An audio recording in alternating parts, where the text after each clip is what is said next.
basically, I sat here. It's like, oh my God, I'm in my 30s with, a child, and I just felt I have nothing to show. Like, I felt like I failed at my marriage, and I was like, who is going to want to be with anyone at the age of 30 with a kid? Hey guys, my name is Katie Enterkin, and I'm on a mission to help humans become the best possible versions of themselves and to unveil what I like to call the beautiful beast that already lives inside us all. And welcome to the podcast about everything and a little bit of nothing. I've had the privilege to talk to all kinds of different humans who have been through a plethora, I love big words, a myriad of experiences just being a human and existing. These are real conversations with real people, getting to know each other, sharing stories that make us cry, and occasionally pee our pants with laughter. We talk about all kinds of life stuff: parenthood, business, life goals, fitness, chasing your dreams, and yes, even some animal noises are involved. For more information, keep listening. This is the Unveiling the Beast podcast.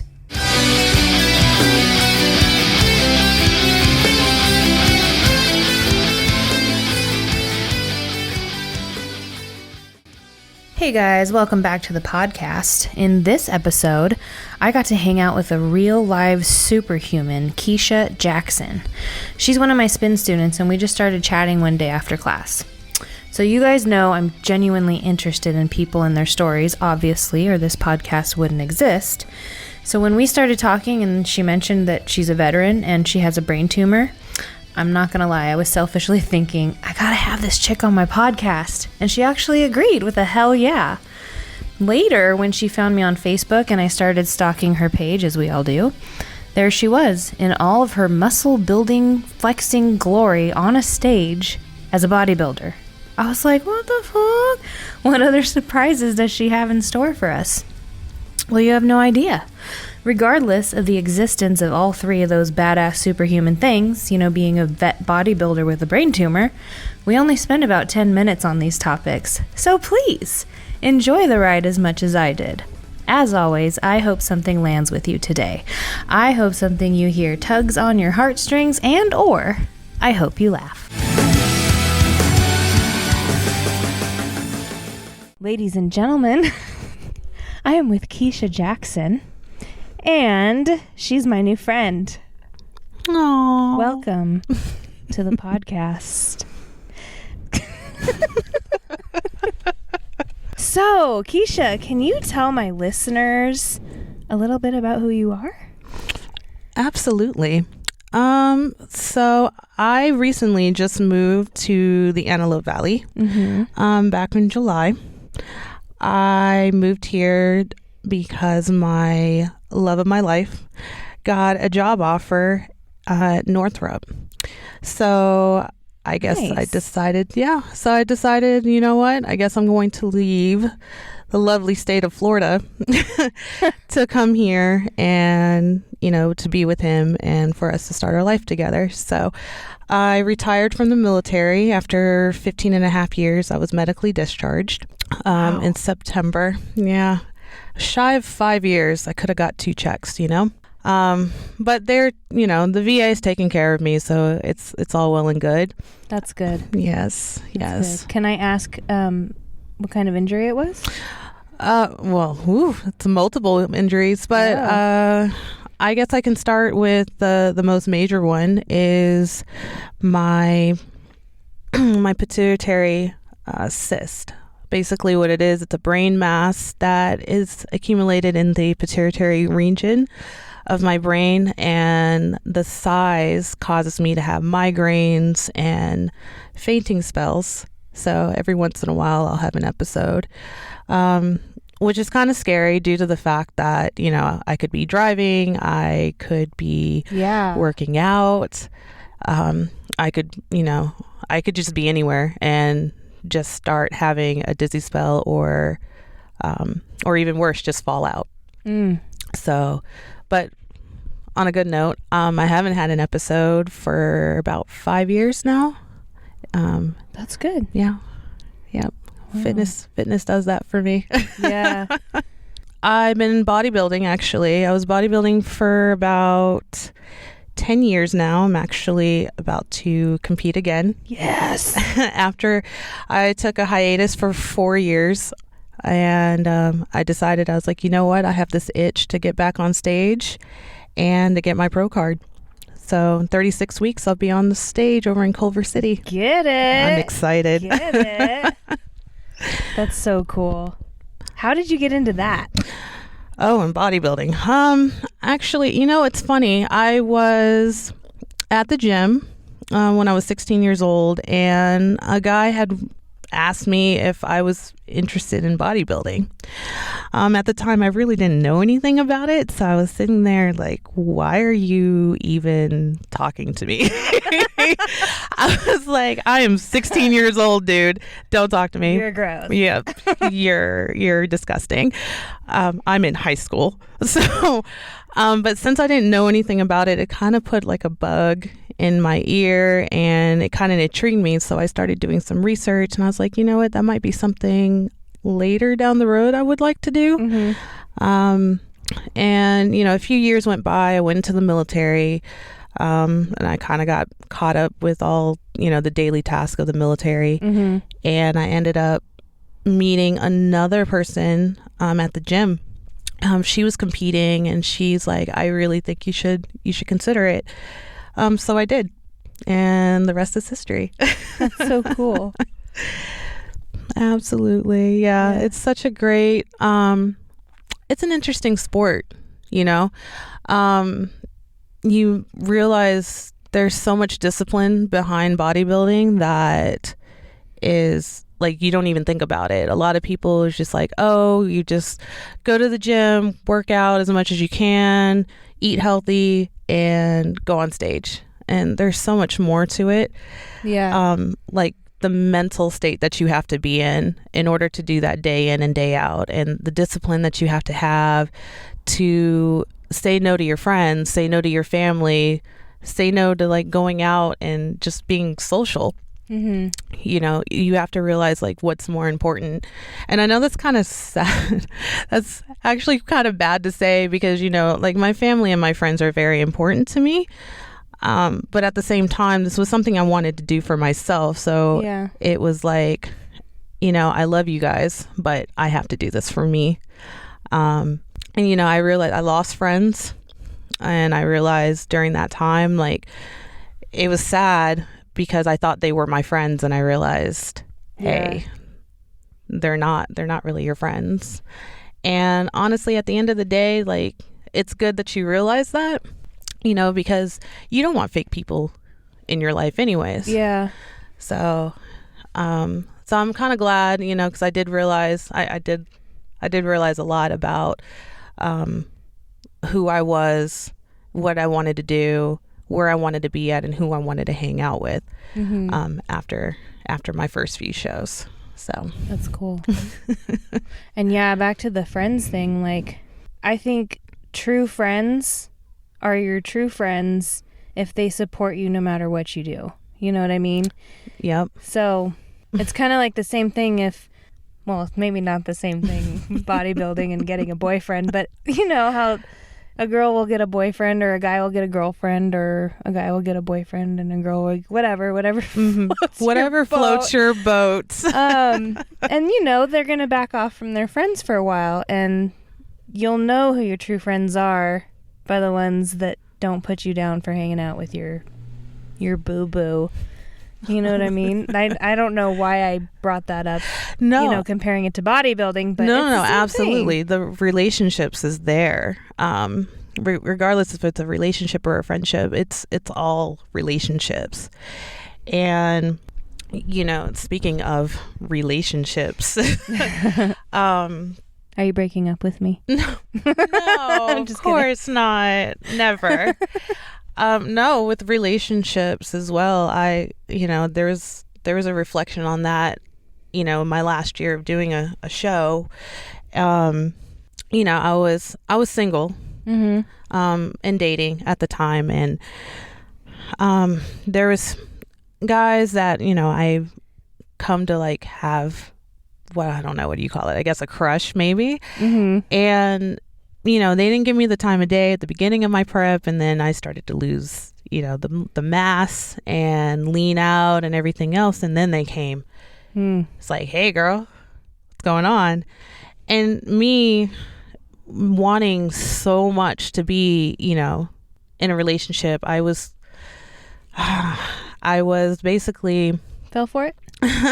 I fell for it Yeah. because I was vulnerable. I recently was divorced 2 years prior to my last show. And I just felt, you know, I was like, oh my God, how old was I? I'm about to tell my age. That's okay. I believe I was like 31, 32 at the time, give or take, because I can't remember because my memory sucks. I know how old you are now. Just kidding. I still don't know how old you are. But, you know, that year, I mean, I was so desperate to just wanting to feel more than just a pretty girl or whatever. Yeah. I wanted to be more than that. And I was so desperate to find someone who could see me that way that I was so blindsided with the littlest compliments that I would ever get. Like, I would just fall into my feelings so quickly. Yeah. And I got taken advantage of it. It's just because, like I said, I was recently divorced in 2014. And, you know, it was in my opinion, it was a horrible relationship to begin with. Like, I shouldn't have been married, but it is what it is. And basically, you know, I sat here, it's like, oh my God, I'm in my 30s with, you know, a child, and I just felt I have nothing to show. Like, I felt like I failed at my marriage, and I was like, who is going to want to be with anyone at the age of 30 with a kid? Like, no guy in their right mind would want to be with, you know, with a girl like that. So it was almost like I was trying to overcompensate to balance that out mentally. And again, a lot of guys, I guess they saw that and they took advantage of it. So though 2016 was a really good year for me, fitness wise and health wise, it was not a good relationship. I mean, it was not a good year for me to be in a relationship at that time. Yeah. It was one bad situation after another when it came to that. But I did also, at the end of 2016, I did realize that, you know, the love of my life has been in my life since 2013. And if anyone ever says that alcohol is not a good thing, I know I shouldn't be saying this, but sometimes good things can come out of drinking at night, you know, because we had this lovely conversation with alcohol in our systems, and it was just my confidence booster. And I asked him the infamous question, have you ever thought about us? And once I asked, I had a moment of silence, and I said, you know what, screw it, don't ask. I don't want to know the answer anymore. I was like, no, I don't want to. And he's like, can I text you my reply? And I was like, oh my God. And that was the longest 10 minutes of my life. So question, did he text you while you were sitting there? No. Or did he text you after you left the conversation? So it was after I got off the phone. Oh, you were on the phone? Yes, we were on the phone. I'm thinking you were face to face. No. So like, I'll be right back. Can I text you? Oh my God. That would have been funny though. So I'll tell you about that night. I love that night. He was actually on a family trip in Colorado, and he was sitting in I guess they were staying at a cabin. And I was gaming with my guy friends on the PlayStation, and I was like, I'm gonna do it. And they were like, do it. And I was like, I'm gonna do it. And they're like, you said that 10 minutes ago. I was like, no, really, I'm gonna do it. He's gonna call me in a little bit, and I'm gonna ask him. And sure enough, when I told him that, he responded by saying, hey, I'm gonna text you. I freaked out on the mic. I was like, oh my God, he's going to hurt my feelings. Aw. And they were trying to, my friends were trying to help me. And they're like, no, he's not. He's probably just caught off guard or something. I was like, no, he's taking too long. He's not gonna want. I had so much crap going into my head. You were being a girl. Yes, like a middle schooler at that. Just not even. No, 13-year-old. Yes, but he finally wrote and he said, "Yes, I have thought about us. I just never thought that you would actually be interested in me." Aww. Yes, so it made me cry. And it was funny because like when he left to Colorado, we were friends. And then when he came back, it was like this whole different dynamic. When I came, I was nervous. I was coming home from work and he's like, hey, we're watching the UFC fight with Ronda Rousey. And it was New Year's Eve or close to New Year's Eve. And he's like, do you want to come over? It's like, there's a bunch of our friends here. And I said, sure. Got off the phone immediately, had the butterflies in my stomach, and I was like, oh my God, do I look okay? Do I look okay in the mirror? Is my makeup right? And the moment that I came to the door, I opened it and I saw him and we just kind of it's like, all right then. Yeah, this is going down. This is what's happening. How are you doing? Like, hey. So again, it was such a relief, and I do look back. We've been together now for 3 years, a little over 3 years, and every time I see him, I always think of the first time that we had that conversation, and it just gives me the butterflies in my stomach all over again. That's so cute. And that's how I know that, I don't want to be with anybody else. Yeah. So, and I will say that, for your listeners out there that are dealing with, relationships, feeling like they've just been in one bad relationship after another, I will say that as many bad relationships as I've been in, it brings humility to when you finally do meet that person, because it's crazy, because I feel like when I look back at all the bad stuff, I realize that I don't take for granted the little stuff in a healthy and good relationship. Yeah. So, it's funny because I thank him every day, and he's just like, why are you thanking me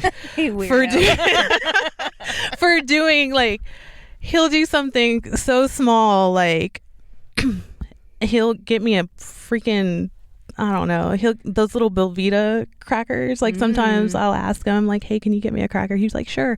And he'll come in there and just give me a cracker. And I'm like, thank you.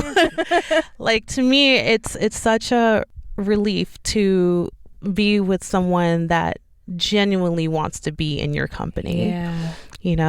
And like, I can't imagine, now that I have it, I can't even imagine like how I even dealt with being in those bad relationships. Yeah.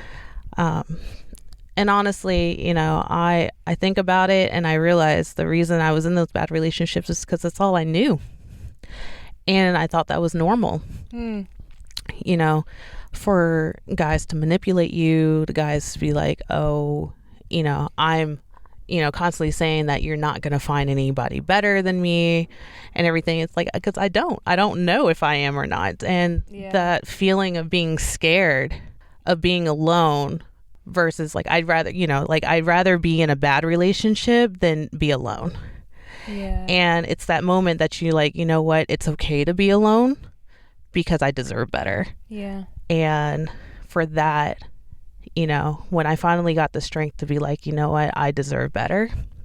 I don't know what that better is, but I know it's not this. And I had the courage to leave and just be on my own. Then, regardless of what happens, if I end up being alone for the rest of my days, at least I know that I had the self-confidence and the self-respect for me to walk away. So Amen, that's so that is my advice to your listeners when it comes to, relationships. Like, stick in there. Yeah. Stick to your guns. Know your know your worth, especially know your worth. And, again, there are so many people in this world. Somebody's out there for you. Yeah. Who's going to appreciate you and be in, that's going to genuinely just 100% want to be in your company regardless, and accept you for your perfections and your imperfections.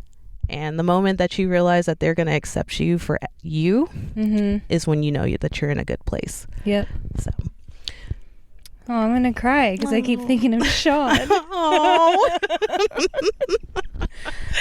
Oh, man. I love love. I do. As much, like I said, as much as I've been in these type of relationships, you would think that my, experience like that will make someone bitter. And it didn't. Girl.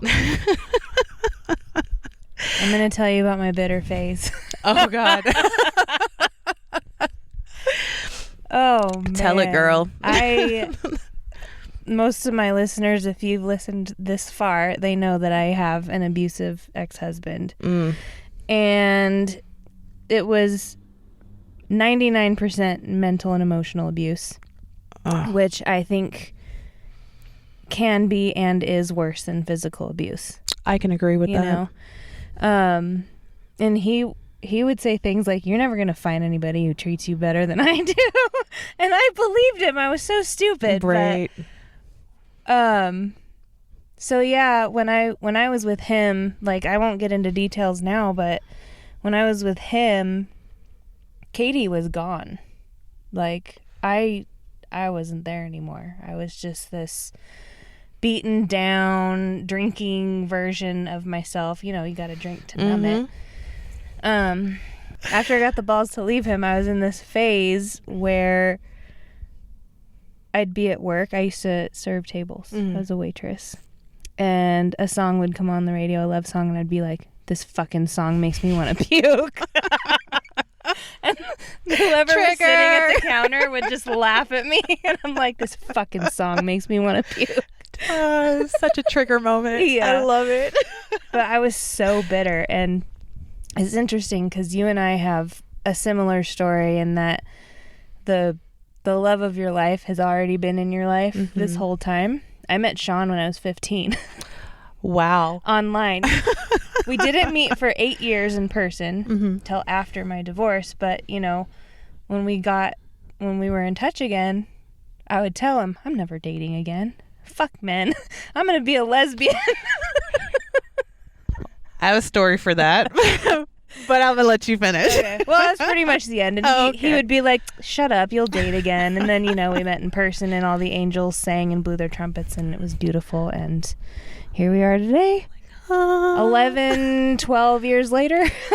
That is freaking awesome.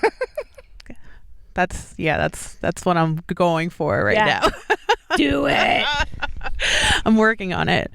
But yeah, going back to that. So my situation is, I'm so glad I'm out of the military now because I can talk about this.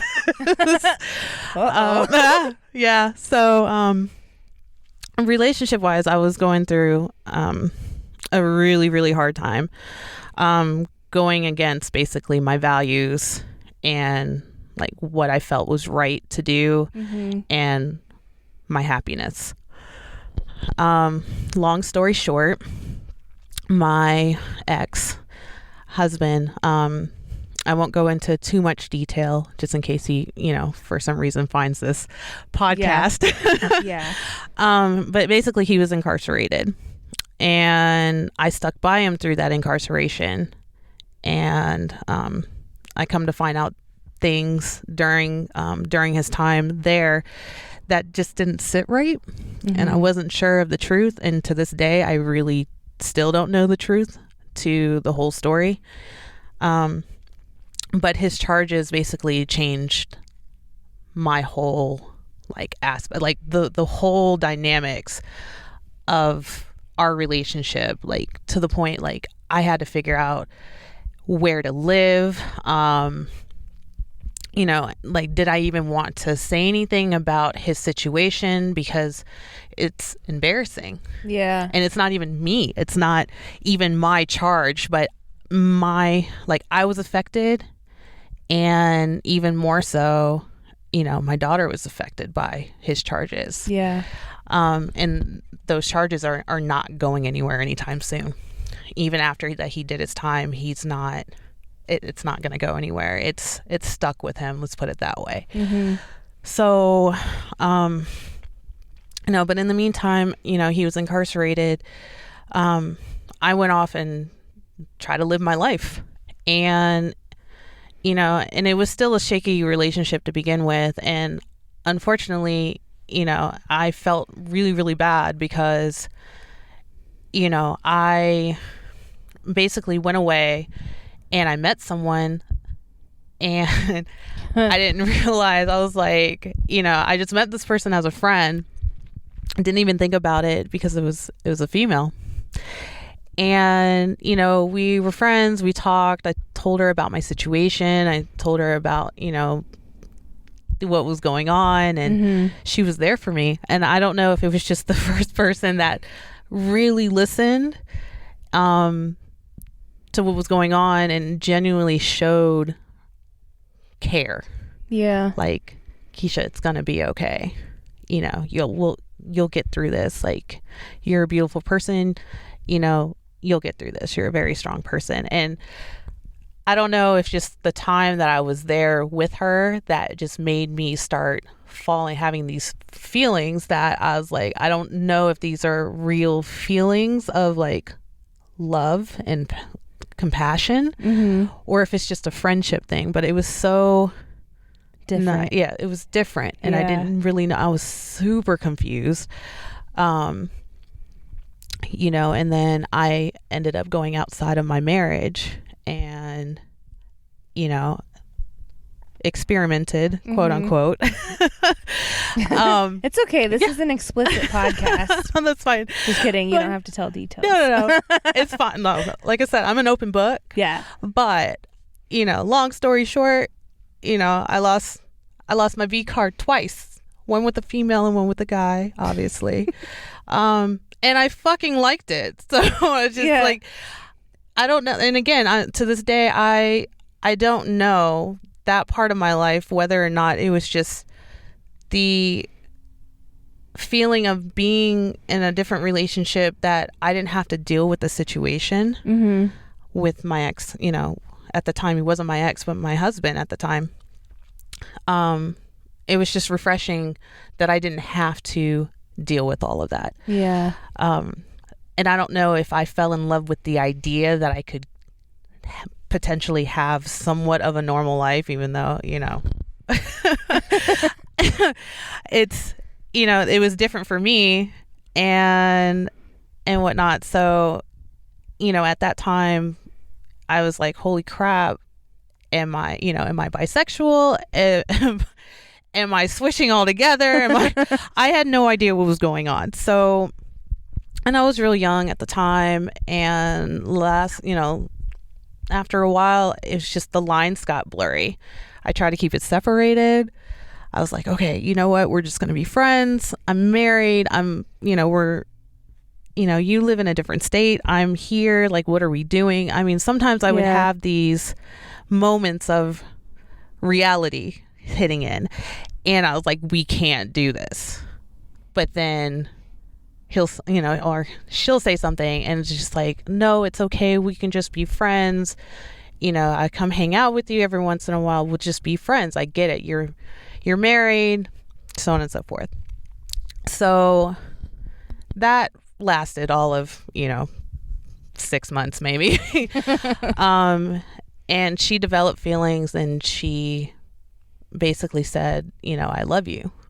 And I didn't know. I didn't know what else to say other than I love you too. And after you peed a little bit, yeah, right? just a little bit. Yeah, just a little bit. I mean, I was drunk. It was my birthday when she said it. I think she did that on purpose. I really think she did. But you know, because again, how many years later it's been, and I still remember when she said I love you for the first time. So I really think she did that on purpose. But again, the lines were so blurred, and I didn't even know. It was just muddy. The whole situation was muddy.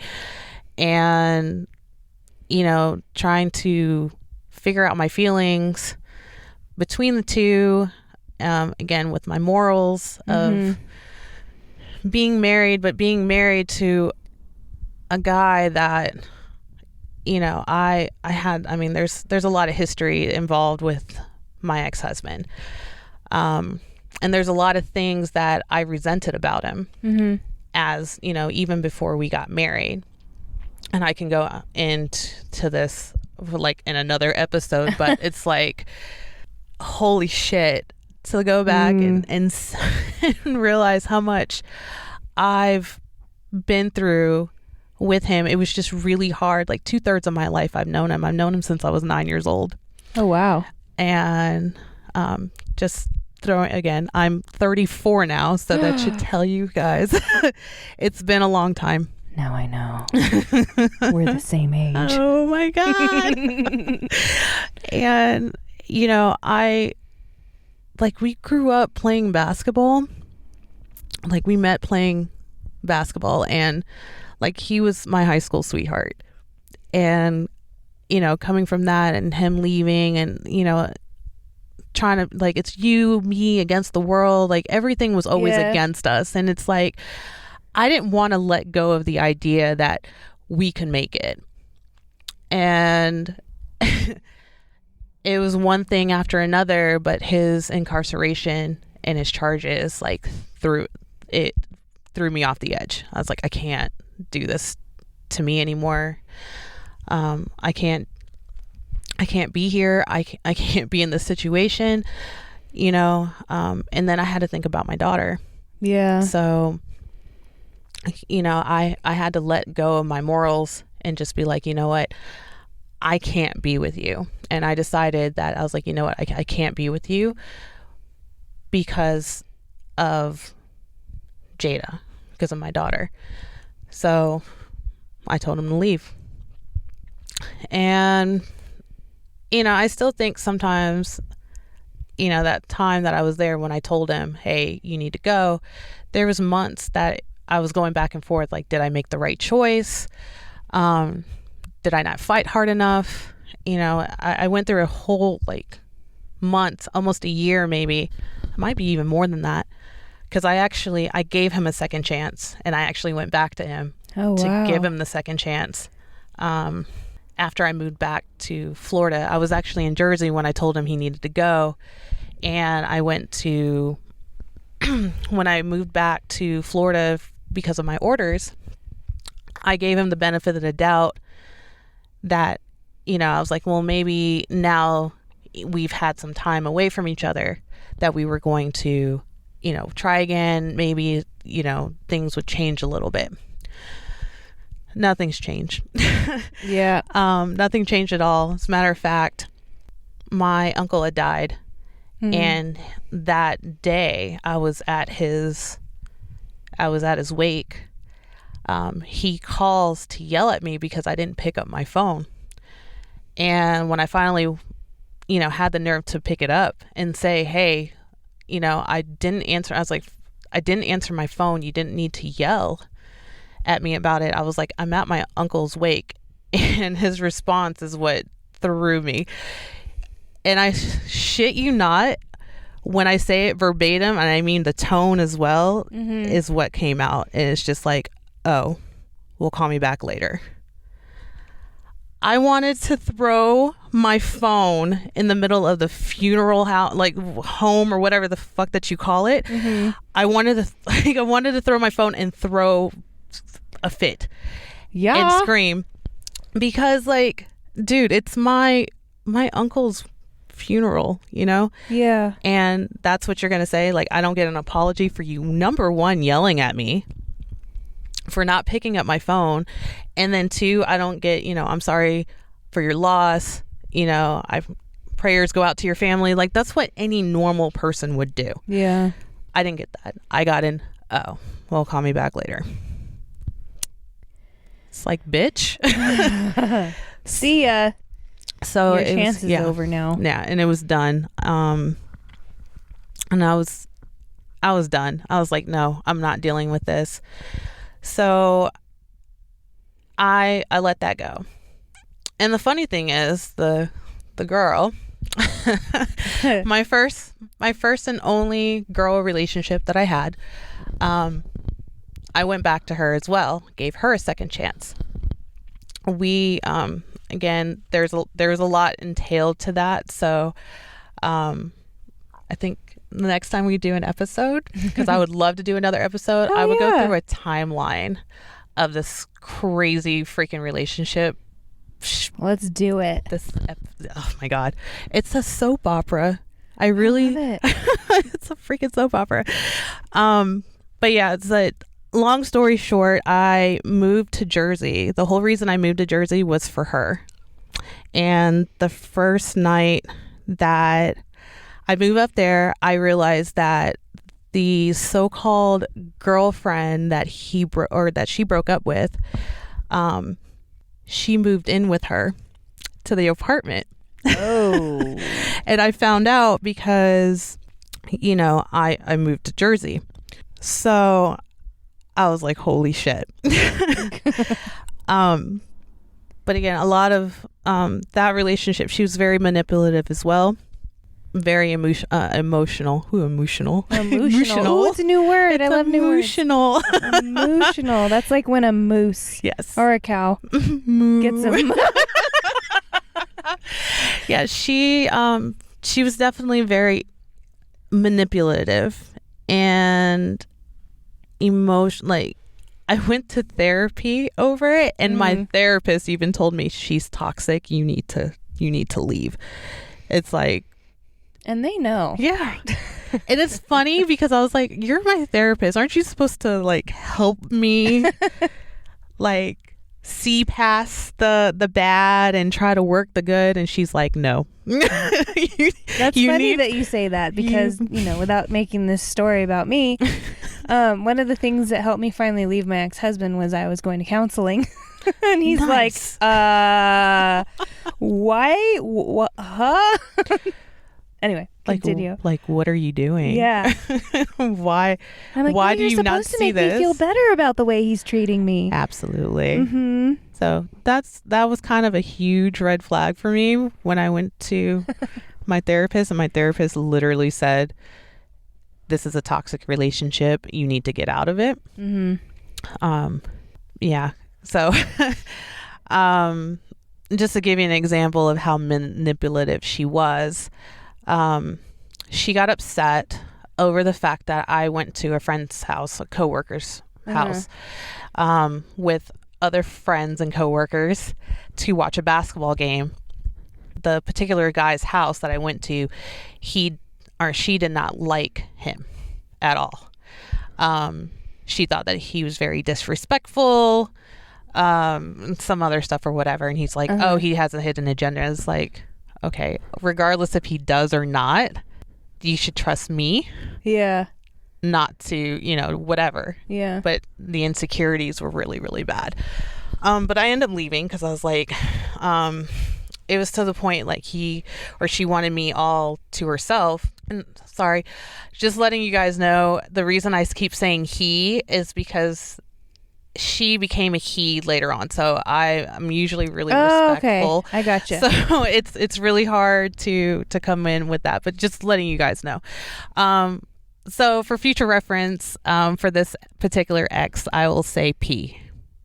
Okay, that works. So I came home and P was like, even though I told you about my feelings about you going over there, you still went over there.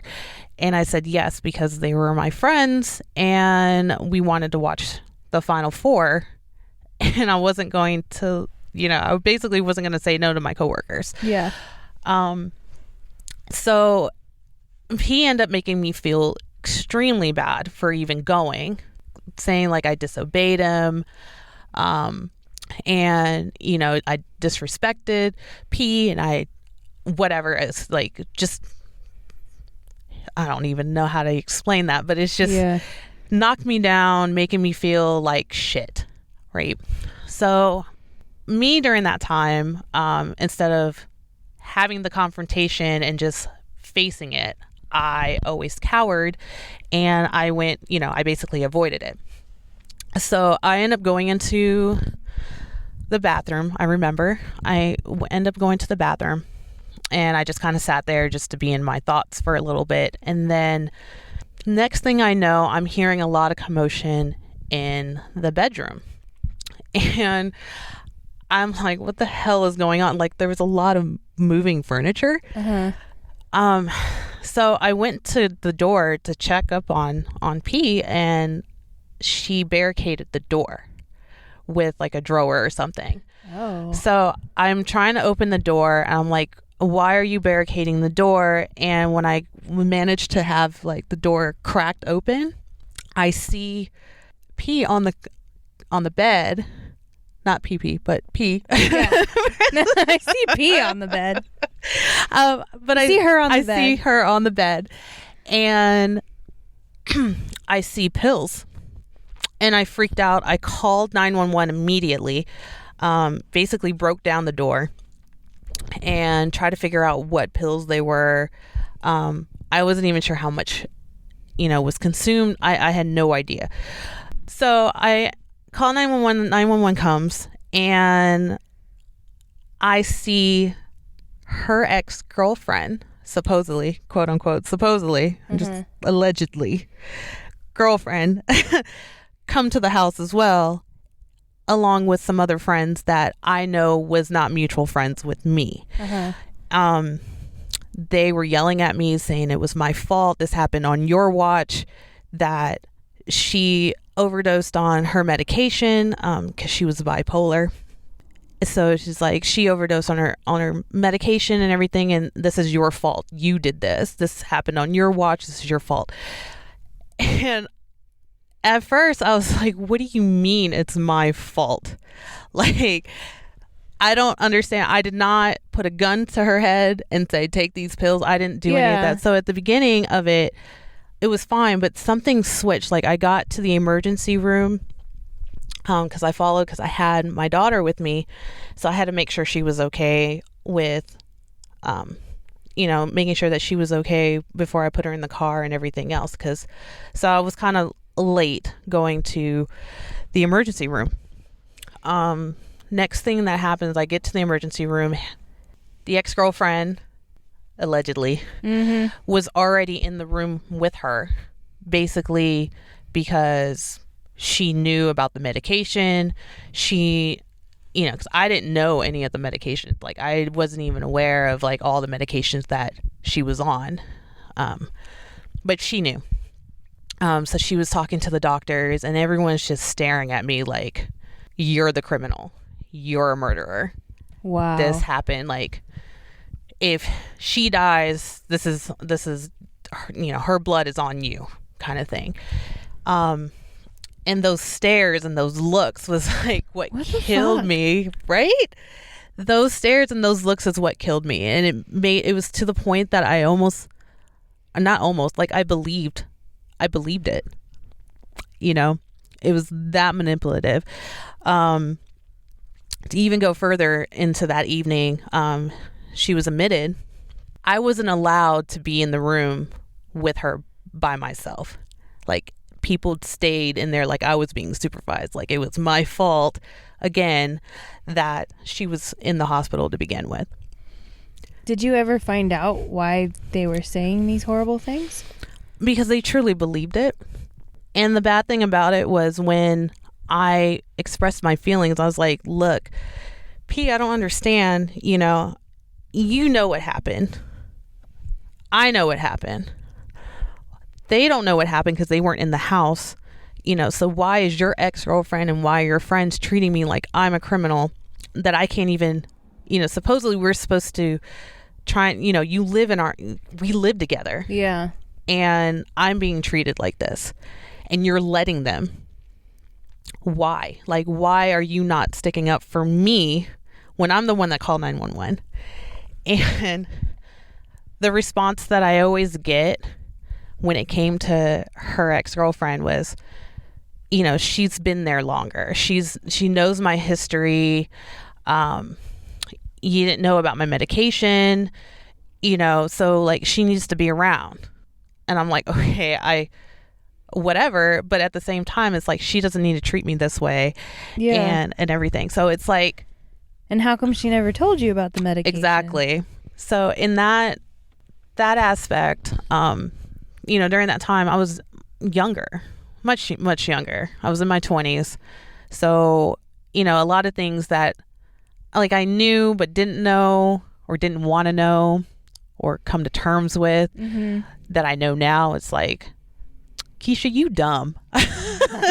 Like, why did you allow this to happen? Like, it's nobody's fault but my own, because I chose not to come to terms with it. Because again, I was in a relationship and I'd rather be in a manipulative and fucked up relationship than to be alone. Yeah. I was so afraid to be alone.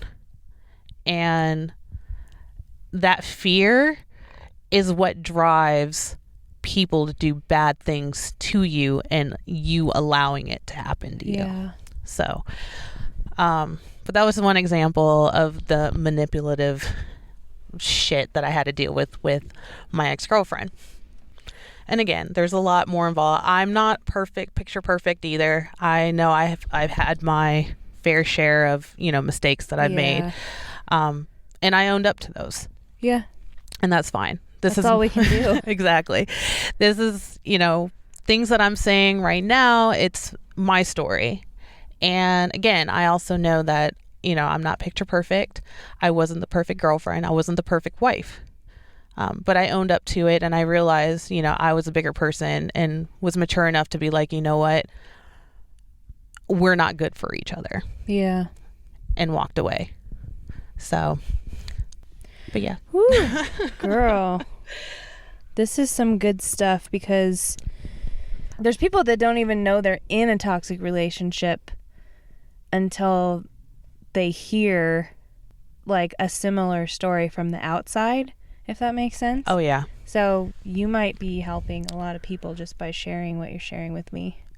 And that's freaking It's crazy. Awesome. It's crazy and it's awesome. And I mean, if I can help one person realize, you know, before it's too late or before it gets really bad, to the point that you almost feel helpless and you can't even get out. Yeah. Like if I can help one person, then I feel like, you know, it was worth telling my story. Again, there's so much that I can, you know, explain, but you know, with my ex-girlfriend, she was very manipulative and emotionally abusive. And my ex-husband, I can't really say he was emotionally abusive, but he would play the victim a lot. Yeah. To make me feel bad about even being mad. Yeah. You know, it's like, oh, woe is me. You're doing this to me. You're a bad person. Yeah. And that's a different type of abuse, in my opinion. Oh, yeah. You know, I will say, and I really haven't, outside of my therapy, I haven't really spoke about this story. And I mean, it is what it is. But this is going to help me to let it out. So we're all ears. Me and the rear view mirror. Side view? No? Yeah. Okay. So, you know, I want to be cordial with my ex. I really do. Mm-hmm. But at the same time, it is so hard for me, for Keshia, not, you know, Jada's mother, but for Keshia to be around my ex-husband. Mm-hmm. And basically what happened was the night that he came to sign the paperwork, because I didn't want to serve him to pay for, I didn't want to pay for the server to serve him the paperwork. I thought it would be easier that I was like, you know what, we're not at this time, we know that we're not good for each other and like to be in a relationship. And I wanted to be cordial. I wanted to have that co-parenting. And I'm like, look, if you want to be here for Jada, then I'm going to try to do what I can for you to have that relationship with her. So, I try to play nice. Yeah. But the night that he had came to see me to sign the paperwork for our divorce, that night, I never thought to ever close my door or lock my door to my bedroom at all. And I didn't think I needed to for him. Yeah. So, but he stayed over because, I was trying to be nice and be like, look, you don't need to spend money to go to a hotel. When I have a living room, I have a couch and, I have a couch and 2 bedrooms. It's not that big of a deal. So, I figured, I was like, you haven't seen Jada in a year at this point, because we lived about 6 hours apart, away from each other. Mm-hmm. So I was like, kill 2 birds with 1 stone. You can spend time with our daughter, sign the paperwork, and be done. So, signed the paperwork. We talked for a little bit, but I got tired, a little bit. I'll admit I was drinking wine. I had 1 glass of wine, but I got really, really tired. I had a long day that day, a long week actually, over at the job, and I was like, you know what, I'm going to sleep. A little later in the night, he comes into my room. I did not realize what was going on. And then the moment that I realized what was going on, the weight of him being over me put me in a state of fear, and like I was frozen. Yeah. And I, what do you call it? Disassociate myself. I'm using a therapy term here. No, that's good. I disassociated myself from the situation. It was almost like an out of body experience. Just praying that it would be over soon. After everything was said and done. So he basically raped you? Yeah. Raped me. I sat there in a state of shock for a few minutes, and then the overwhelming flow of just tears, like it was just nonstop crying for like the next 15, 20 minutes, it seemed like, until I went back to sleep. The next morning, he was in the living room, and it was just like nothing happened. Like he didn't even act, like he didn't even acknowledge anything about it. Acted like it was just another day.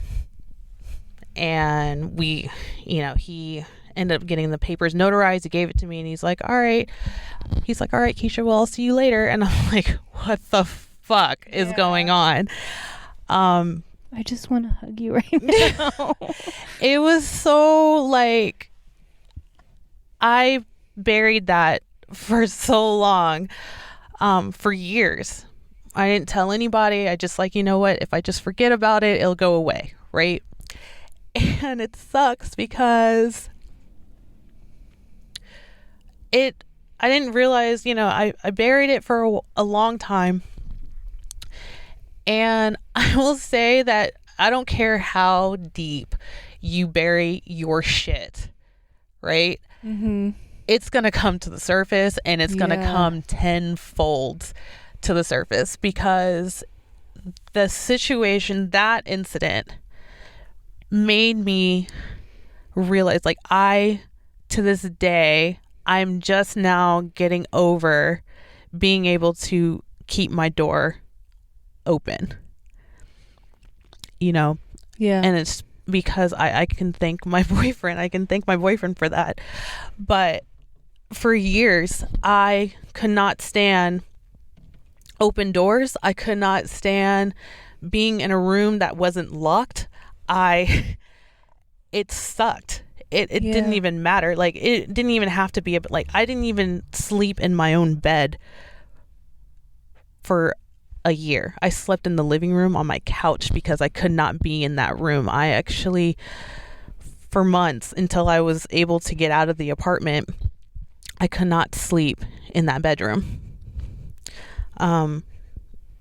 It's I didn't realize, like, I was like, you know what, it was all internal. I was like, you know what, put a smile on my face the next, when I'm out in public, and be done with it. It'll go away. Time will heal it, whatever, but I didn't realize how much of an impact that was to me until I got into the relationship with my boyfriend.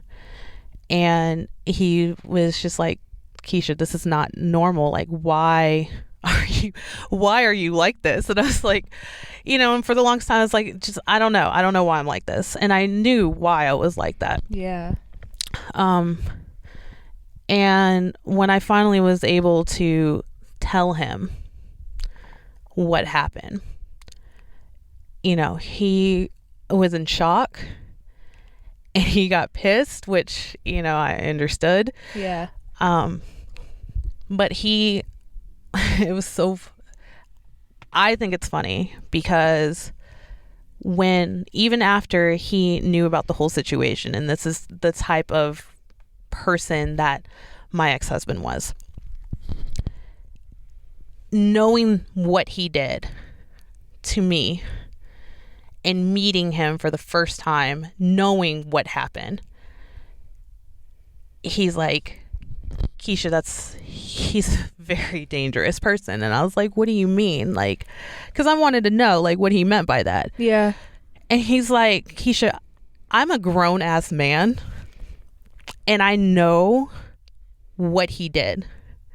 So for me to know that, and me being a grown ass man, I still felt sorry for him because he just has that look about him, just like a guy that's just down on his luck.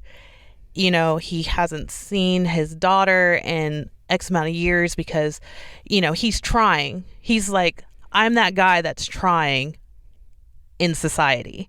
Yeah. And it's just like one mishap after another. And he's like, you can't help but to feel sorry for him. And that infuriated me so much because I was like, you know what he did and you still feel like that. And he's like, that's dangerous for someone to be able to have that kind of pull on somebody. And like, it's like, the truth. It's like he can murder someone and still feel like, oh, I feel like a sad fucking puppy dog. It's like, oh, fuck, dude.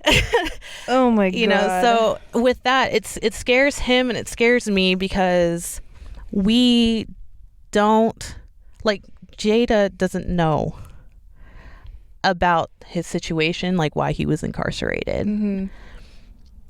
And she doesn't know what he did to me. And I don't want, she's 9 years old. I'm not going to tell her. She doesn't need to know that. At least yet, anyway. No.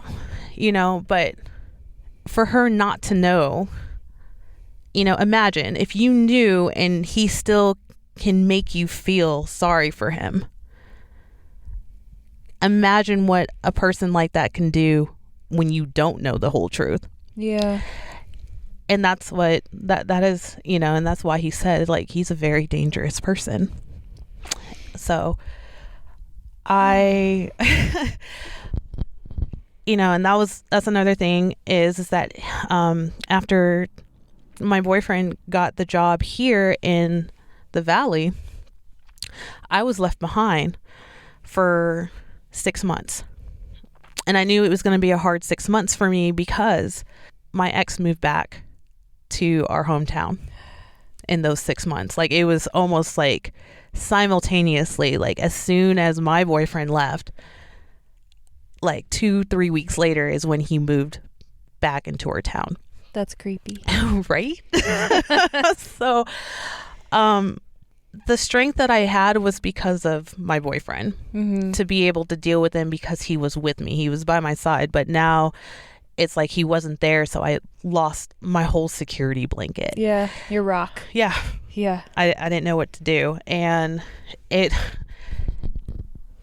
talk about anxiety, talk about depression, PTSD. Yeah. Oh yeah. You know, I mean, there's crap like that constantly went into my head. Like, what if he decides to snap? He decides to go, you know, I moved back to my parents' house for the last 6 months that I was there. And we've lived in that house forever. Like, so he knows where my parents live at. And, you know, I was like, what if he just shows up to my parents' house? And there was moments that I so happened not to be at home, or my daughter wasn't at home. She was over at my brother's house, playing with her cousins, and he would just roll up out of the blue. My parents would tell me.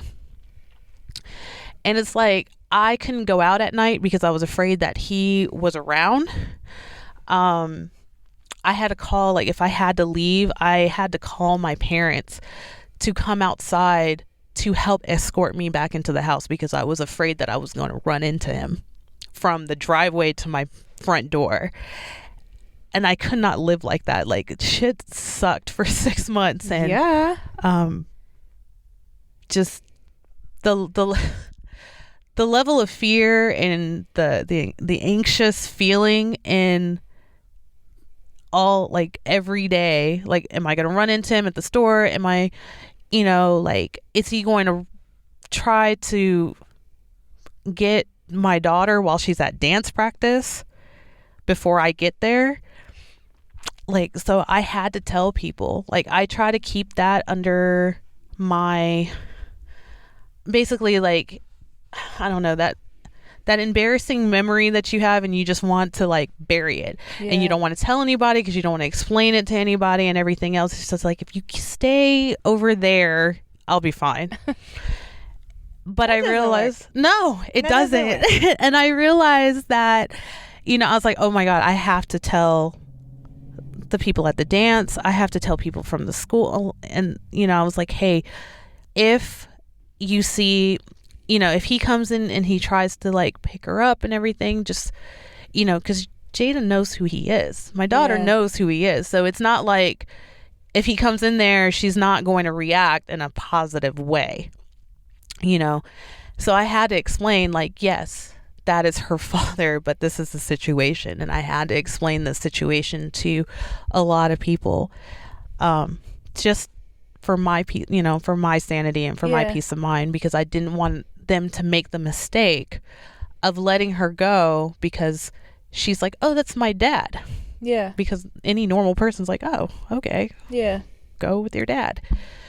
So, you know, and yeah, this 6 months sucked so bad. And when I realized that I was finally leaving, like, the day could not have came soon enough. You know, and I was extremely happy. And now being here, I was like, I'm half across, like, I'm cross country. It's like, you barely saw her and me when you were 6 hours away, and you barely saw her when you were around in town. I just felt like, you know, he saw her once a week on the weekends and everything, because that was what we agreed to. But again, like, those, I dreaded those days. That day that he was able to spend time with her in a public place, still dreaded the shit out of me. Yeah.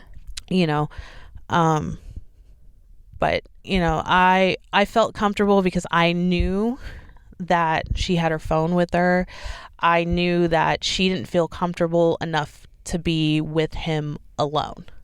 Because, not because of the situation, because again, she doesn't know about the situation. Yeah. But because he hasn't been in her life for so long, like, that's a stranger to her. Yeah. She knows, like, she acknowledged who he is. She's like, yes, that is my dad. But at the same time, he's a stranger. So I knew that as long as they went to a public place, they'll be fine, or she'll be fine. I forgot where I was going with that story, but that's okay. But yeah, so, you know, like I said, when I got here, it was just the moment of feeling like the possibility of him showing up to California from Florida is slim to none. And my anxiety has been so much better since I've been here. You know, and I'm still dealing with what happened in 2014.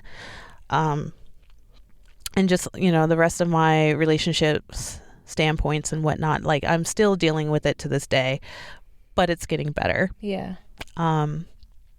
So because I'm talking about it, and counseling's amazing. Oh my God. Yes, it is.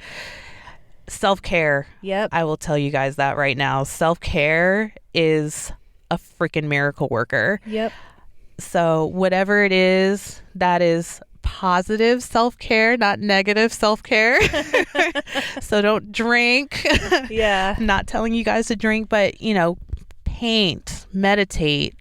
If going for a walk, go get a massage. Oh my God, I need one. And counseling. You know, a lot of people think counseling is just for broken people, and it's not. No. You know? It's not just you. Just because you go see a counselor doesn't mean you're broken. It means you could just be stuck, and they'll pull something out of you that you didn't know was there, and you'll be like, oh, well, shit, maybe I should leave my husband. Right?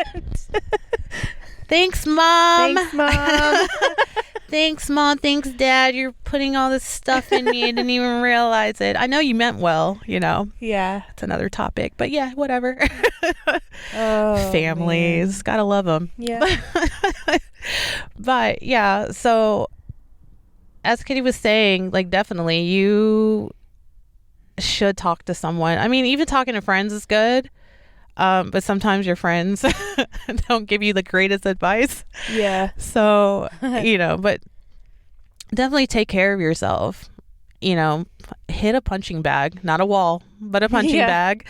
Go to the gym, take a walk, go paint, take a painting class, read a book, whatever that makes your heart sing. Yeah. Things that make you go feel. Bodybuild. Oh my God. Yes. Yes. God is such a stress relief. Like, oh my God, when I decided to do the show, I know we're going back, like we're going all over the place, but it's okay. But when I decided, I was like, you know what? I'm doing this show. And I counted how many weeks I had. I was like, okay, it's 36 weeks. I'm going to do the show. It was like yep. Oh my God. It was just like this crazy motivation, this driven, like my old self just came back. That's awesome. And it felt so good, you know, and I hate it. Like I'm half fucking asleep at 4 a.m. getting up, and I'm like, oh my God, I got to do cardio.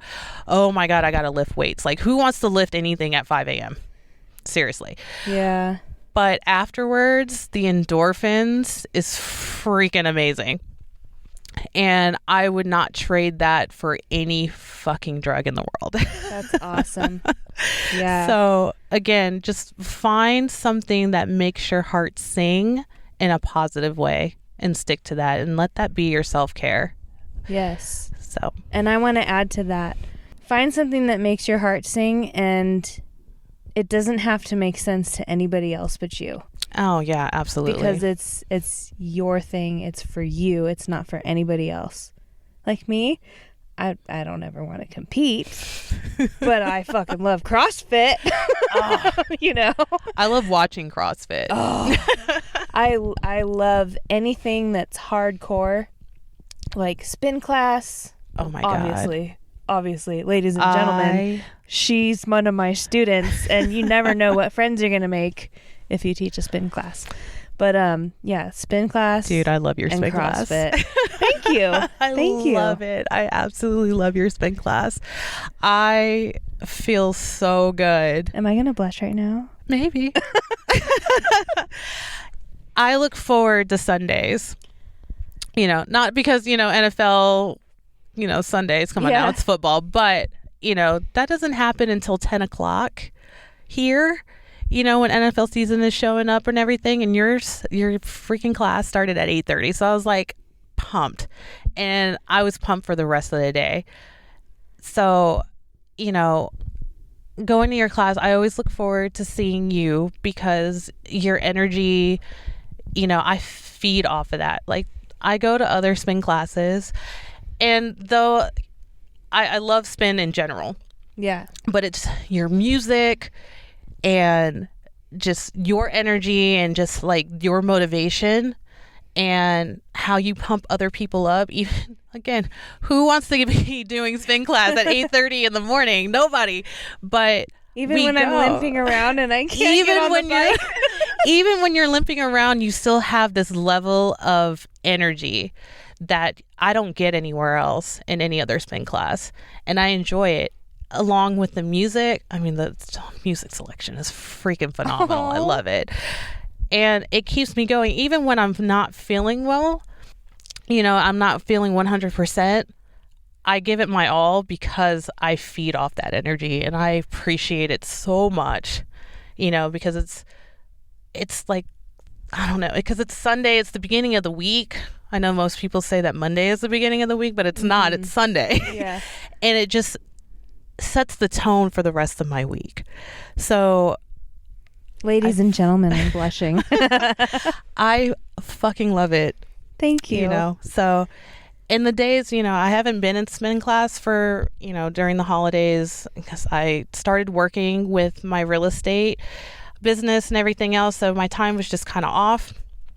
But during that time, like, it sucked. Yeah. Everyone, I'm just letting you know, it sucked. We missed you. Oh, I missed you guys too, and I'm glad that my bike is still there. Yeah. No one took it. Yeah. I don't think anyone likes the front, just so you know. I do. Besides, the crazy ones that sit in the front. Yeah. But nobody took my spot, and I was super happy. And, again, I look forward to going to class. I look forward to feeling the energy.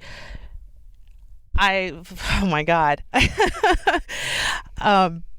Like, again, it sets the tone for the rest of my week and makes, like, the energy is there.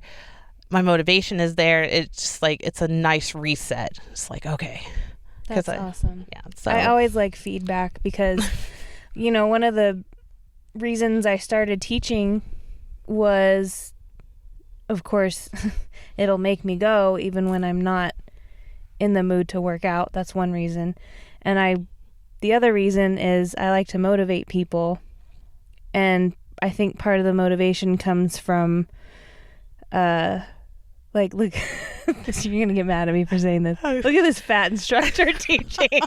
Oh, no. But no, I've been teaching since before, I've been teaching for almost 6 years. So, but my point is, like, even when I have an injury, this is the first time I've had an injury. Right. The other times I taught off the bike, I was knocked up.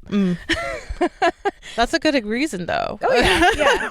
But, like, when I'm in those situations where I have to teach off the bike, it reminds me how much I love to motivate people because I'm not doing anything on the bike. Right. I'm just pedaling with my hands. You're getting an upper body workout. I am a little bit, yeah. And Sunday, my heart rate went way up, but that's another story about anxiety. But I think that we should end it here and definitely have you back multiple times. Oh, absolutely. Look, I have 36 weeks to a show. I will tell you guys all about my my journey. Let's do that.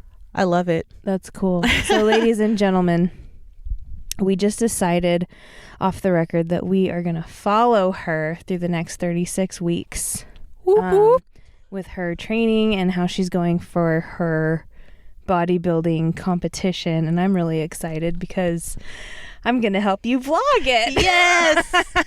And you have to be at the show. It's in Culver City. Ooh, I want to go. Yes. Yeah. So listeners, We'll post the link in the in the thingy below. Absolutely. And you guys can also follow me on YouTube, and we'll put the link on there as well. Yeah. I'll be putting all my videos on there as well. So I'm excited. Awesome. Yay. So, I have one question to ask you, and I ask everybody at the end of each episode. And you might have already answered this question. I'll answer it again. Got kind of inspirational, but if you could give one piece of advice to the world, what would it be? Love yourself, dude. Seriously, like, that would be the biggest thing. Like, do you, and you should not give a fuck what anyone else thinks. They're either with you or against you, but you're always going to be with you. So therefore, you need to respect yourself and love yourself. And that's all I have. I love it.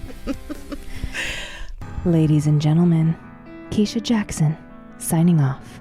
Until next time.